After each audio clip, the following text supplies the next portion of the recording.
Just making sure you can still fit through the door, Ellie. Wouldn't want to cause a scene.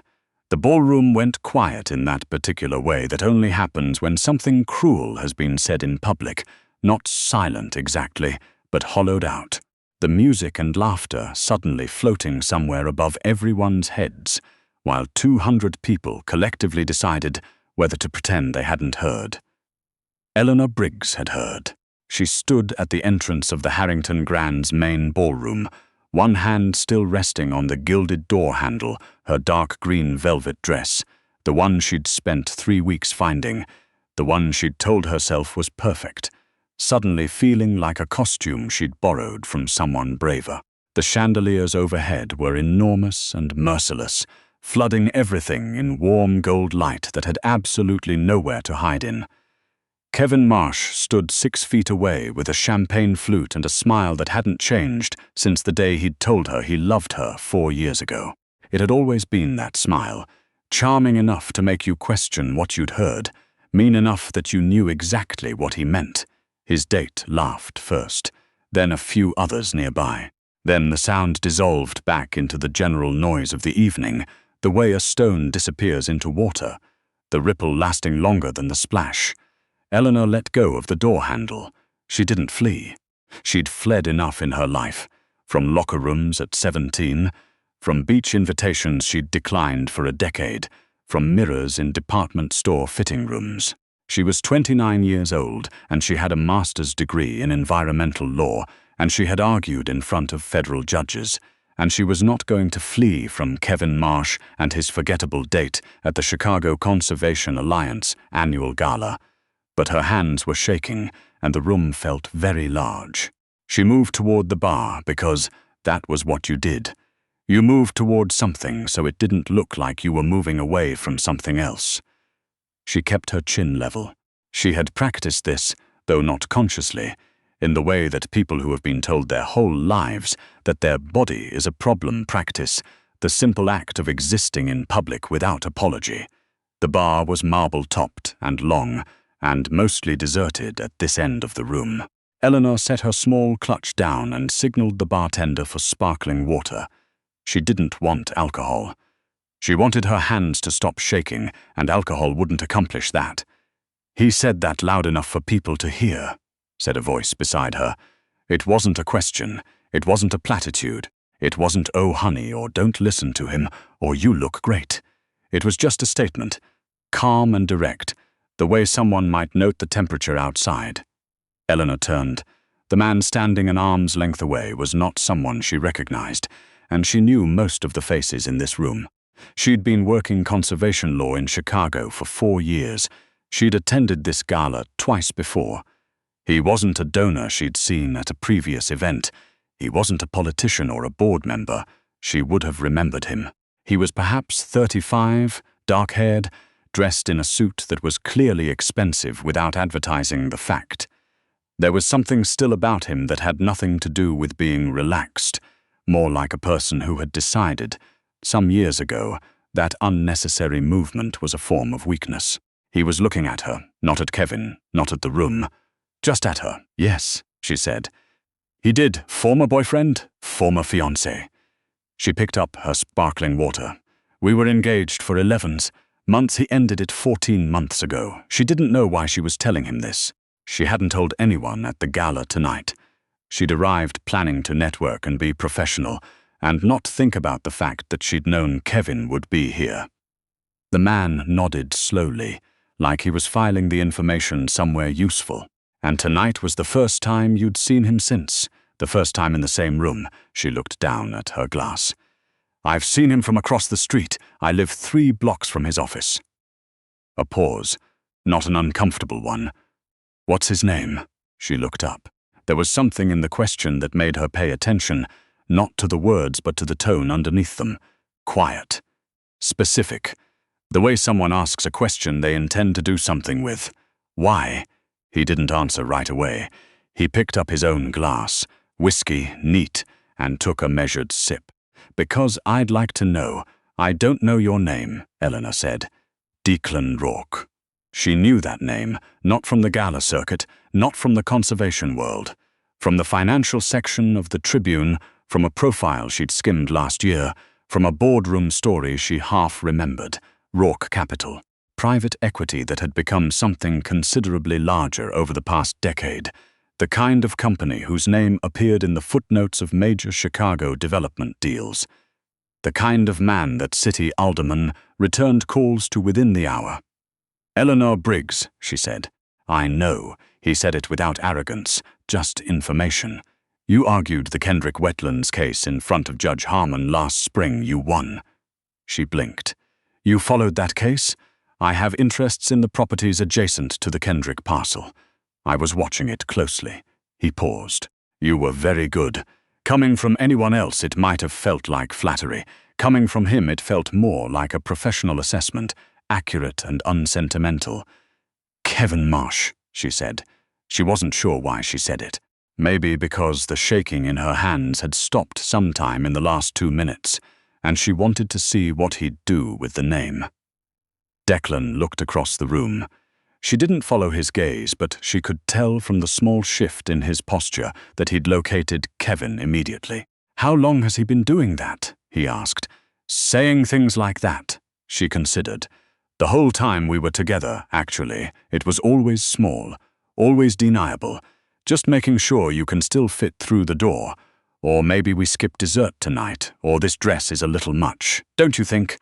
He never said anything you could point to directly, but you could feel it. Every day, she said it simply, without drama. It had taken her 6 months of therapy after the engagement ended to be able to say it that plainly. Every day. Just 2 words. I started believing it. That's the part that took the longest to work through. Not what he said, what I started saying to myself because of what he said. Declan was quiet for a moment. Then he said, "What do you do with that now?" She almost laughed. It was such a strange question. Not "I'm sorry," or "he's an idiot," or "you deserve better." All of the things people said and meant well, and that rolled off her like water because they were about her, and she already knew she deserved better. "I work," she said. "I take cases I believe in. I argue them in front of people who make decisions about whether rivers live or die. And I go to galas I don't want to attend, because showing up matters even when it's uncomfortable." He looked at her then, really looked, in a way she wasn't entirely used to, not assessing her the way Kevin used to, cataloguing where she fell short, something different. More like, recognition. "Come with me," he said. She raised an eyebrow. "There's a conversation happening in the East Salon about the Lakeshore Development proposal. People I think you should meet. People who should know your name before the public comment period opens next month. You know about the Lakeshore proposal? I know about most things happening in this city that involve land and water." He set down his glass. "Are you coming?" Eleanor looked once toward the center of the room, where Kevin was laughing at something his date had said, comfortable and loud and completely unaware that anything had shifted in the previous 10 minutes. Then she picked up her clutch and followed Declan Rourke across the ballroom. The East Salon was smaller, quieter, and contained 3 people Eleanor recognized immediately. A county commissioner she'd been trying to get a meeting with for 2 months, an environmental economist whose papers she'd cited in her last 3 briefs, and a woman she'd seen once on the cover of Midwest Business magazine, identified as the incoming chair of the city's planning commission. Declan introduced her simply, "Eleanor Briggs, environmental law. She won the Kendrick Wetlands case." And then, this was the part she remembered afterward with a particular clarity. He stepped back. He didn't hover. He didn't speak for her. He introduced her and stepped back like someone who understood that the best thing he could do was get her in the room and then get out of the way. She talked for 40 minutes, really talked, about standing water legislation, about the particular legal vulnerability in the Lakeshore proposal's environmental impact assessment, about 3 precedents that the developer's team had apparently missed or chosen to ignore. The commissioner asked good questions. The economist pushed back on one of her interpretations, and she pushed back on his pushback, and they ended up in a genuinely interesting disagreement that both of them seemed to enjoy. By the time she looked up, It was past 10 o'clock, and she'd been handed 3 business cards. Declan was leaning against the far wall, talking quietly on his phone.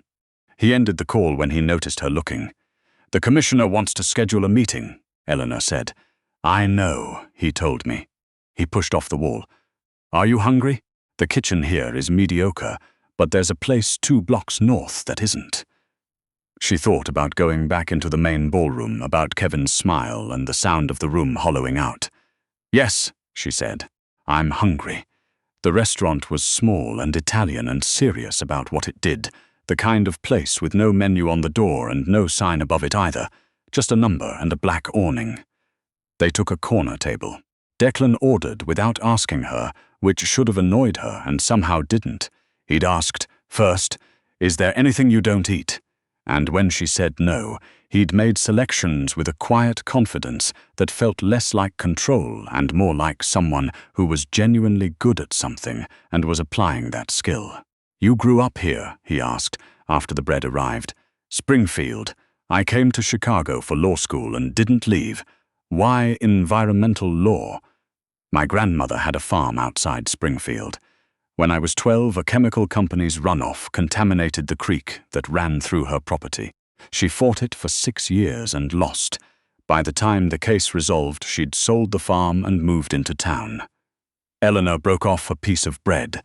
"I decided someone should be better at that fight than her lawyers were." Declan was quiet for a moment.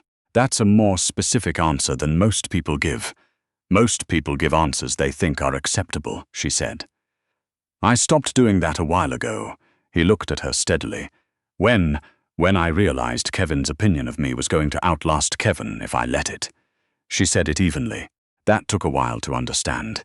He was gone, but I was still editing myself for him. Still skipping dessert when no one was watching. Still buying clothes in dark colors because he'd once said that was more slimming." She made a small sound, not quite a laugh. "I bought a yellow dress in February. First one I'd owned in 5 years. I wore it to a deposition. One of the partners told me I looked like I was ready to win something. Did you? Motion for summary judgment, yes." Something shifted in his expression. Something she might have called warmth, if she'd expected warmth from him, which she hadn't. "You're not what I expected," he said. "What did you expect?" "I'm not sure. I saw the Kendrick coverage and I expected competence. The rest—" He paused, choosing the word carefully. "Is different." She tilted her head. "Different how?" "Most people in that room tonight spend a great deal of energy performing a version of themselves they think the room wants." He turned his wine glass once. "You walked in and took the blow in front of 200 people and then walked to the bar and ordered water and stood there like you were deciding, not retreating." She looked down at the table. "I was deciding, I know. That's what I mean." The food arrived, and they ate, and the conversation moved the way conversations do when both people are interested and neither is performing, in unexpected directions, doubling back, pausing without awkwardness. He talked about his work with a directness that she found she preferred to the usual coy discretion of people with money. She asked questions that were perhaps more specific than people usually asked him, judging by the way he looked at her once and said, "You did research. You said you had interests adjacent to the Kendrick parcel," she said. "I looked you up after you mentioned it." "When?" "While you were on the phone in the salon." He said nothing, but the corner of his mouth moved. They were outside on the sidewalk past midnight, the city quiet in that particular Chicago way. Never fully silent, just reorganized, the daytime sounds replaced by something lower and steadier. The restaurant had given them the table as long as they wanted it. "I have a brief to finish tomorrow," Eleanor said. Not as an excuse, just true. "I know." He didn't explain how he knew. Probably the commissioner. "The public comment window for Lakeshore opens in 19 days. I'm aware there are 3 members of the Planning Commission you haven't spoken to yet. I can arrange introductions." She looked at him for a moment. Why? It wasn't the first time she'd asked him that tonight. The first time had been at the bar about Kevin's name. This time it meant something else. He seemed to understand the difference. Because the Lakeshore proposal is bad for the city, and you're the best argument against it that I've seen, and also because—" He paused, and for the first time that evening, something in his composure shifted slightly, just slightly, like a door opened an inch. "I would like to see you again." Eleanor looked up at the city lights. Somewhere across downtown, the gala was still going. Kevin was probably still there, charming and loud, not thinking about her at all, which was the goal he had accomplished without even trying. To make himself the thing she measured against, the voice that told her to skip dessert, the reason she stood sideways in photographs for 3 years. "There's a planning commission meeting on the 14th, she said. "I'll be there. I'm presenting."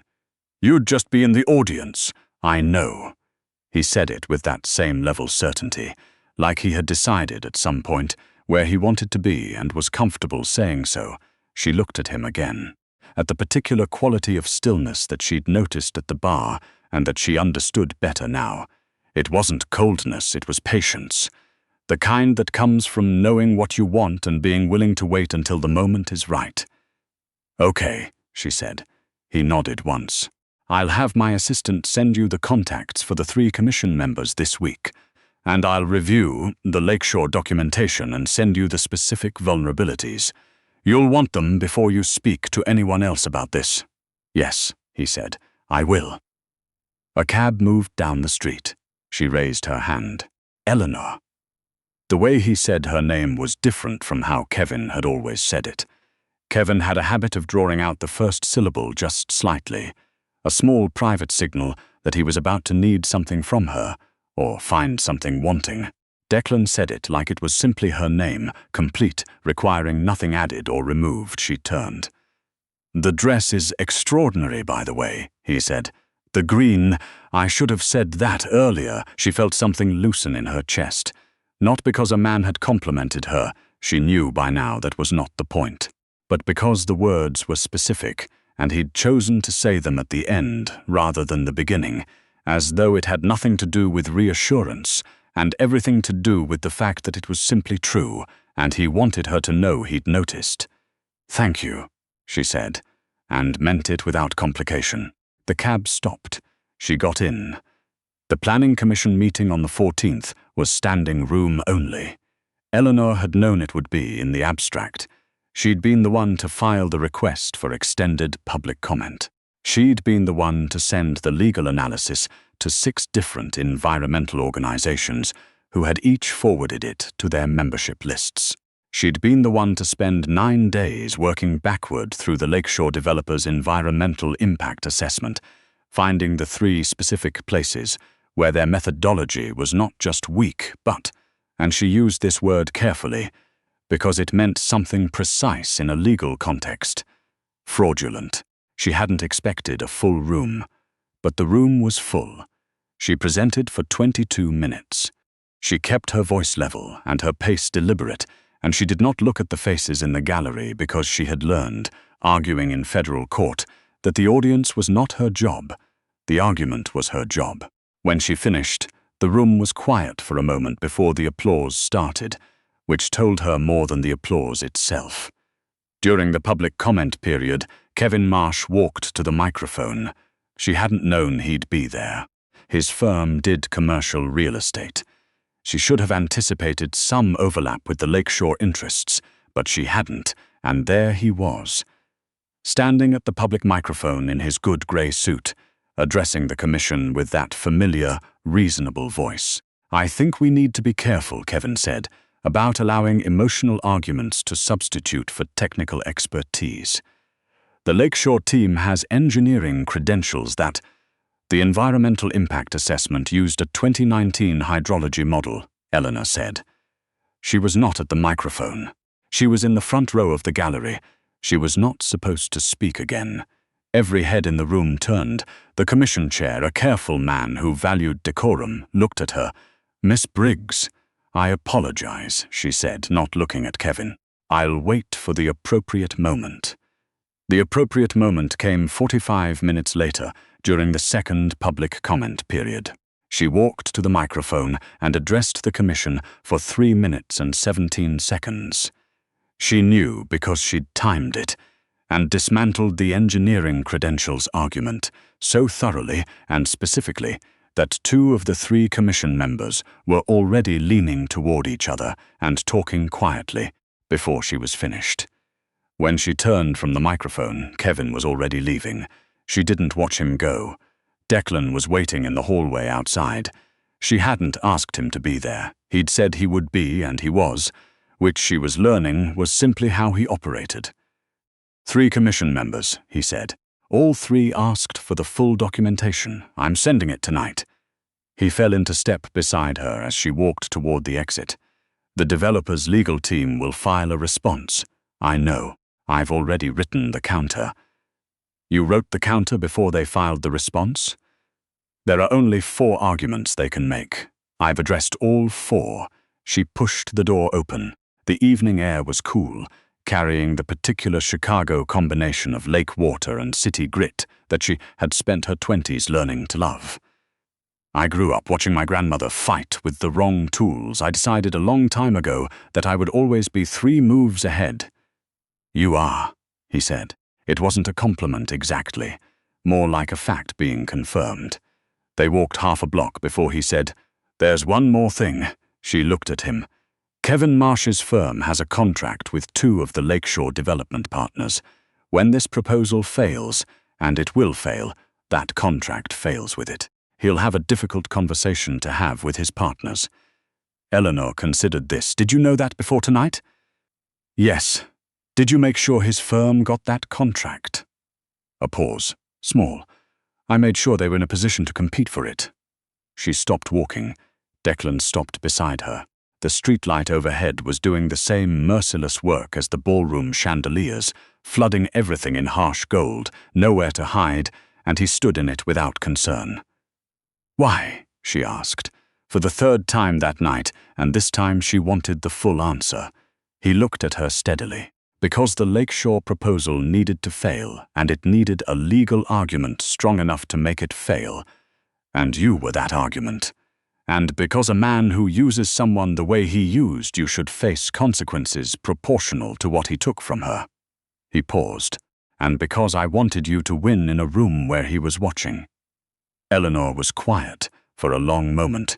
She thought about the ballroom 3 weeks ago, about the way the room had hollowed out, about the shaking in her hands that had stopped somewhere around the 2nd sentence.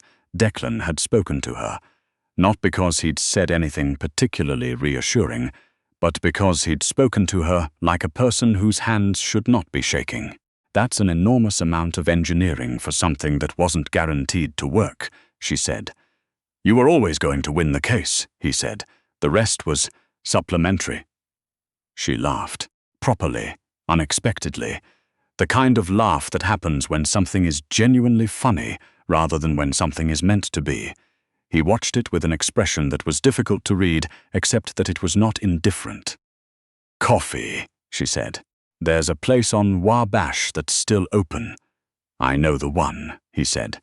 They walked north through the city, talking about the counter-filing, talking about the 3 commission members and their individual concerns, talking about her grandmother's farm and a parcel of wetland in southern Illinois that Declan had quietly purchased the previous year and done nothing with yet except prevent it from being developed.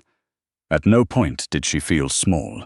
That was the thing she kept returning to later, when she tried to understand what had happened over the course of those weeks. Not what he'd given her, not what he'd done for her, not even the particular way he'd said her name on that first sidewalk outside the Italian restaurant. It was that in every room they'd been in together, she had simply taken up exactly the space she occupied, and not once had anyone in those rooms made her feel that this was too much. She had spent a very long time believing that she was too much. She was not too much. She was, it turned out, precisely enough. For the argument, for the case, for the room, for the city. And for the first time in longer than she could honestly remember, she believed that without having to convince herself first.